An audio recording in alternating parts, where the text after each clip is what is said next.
இந்திரா கணேசன் பொறியியல் கல்லூரியில் நடைபெறும் அக்ரி ஆய்வகம் மற்றும் பதவியேற்பு நிகழ்வில் ரொட்டேரியன் டாக்டர் கே ஸ்ரீனிவாசன் அவர்கள் கலந்து கொண்டு சிறப்பிக்கிறார். உலகையே அதிர்ச்சிக்குள்ளாக்கி இருக்கும் ஆஸ்திரேலிய துப்பாக்கிச்சூடு சம்பவம் தொடர்பாக இந்திய பிரதமர் நரேந்திர மோடி தனது கண்டனத்தை பதிவு செய்திருக்கிறார். யூதர்களின் புனித நாளான ஹானுகாவின் முதல் நாள் கொண்டாட்டத்தின் போது இந்த துப்பாக்கிச்சூடு நடத்தப்பட்டிருக்கிறது என்று தனது கண்டனத்தில் பதிவு செய்திருக்கிறார்.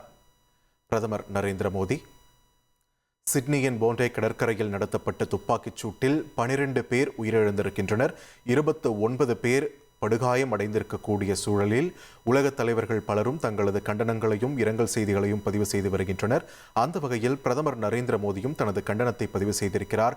ஹனுக்கா பண்டிகையின் முதல் நாளை கொண்டாடும் யூத மக்களை குறிவைத்து தாக்குதல் நடத்தப்பட்டுள்ளது. பயங்கரவாதத்தை இந்தியா ஒருபோதும் சகித்துக் கொள்ளாது என்றும் தனது கண்டன அறிக்கையில் பிரதமர் நரேந்திர மோடி தெரிவித்திருக்கிறார். இந்திய மக்களின் சார்பாக உயிரிழந்தவர்களுக்கு ஆழ்ந்த இரங்கலையும் பதிவு செய்வதாக பிரதமர் நரேந்திர மோடி தெரிவித்திருக்கிறார்.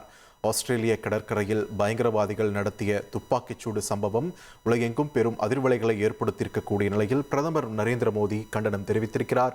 இது தொடர்பான முக்கிய செய்தியை நாம் பார்க்கிறோம். இந்திரா கணேசன் பொறியியல் கல்லூரியில் நடைபெறும் அக்ரி ஆய்வகம் மற்றும் பதவியேற்பு நிகழ்வில் ரொட்டேரியன் டாக்டர் கே ஸ்ரீனிவாசன் அவர்கள் கலந்து கொண்டு சிறப்பிக்கிறார்.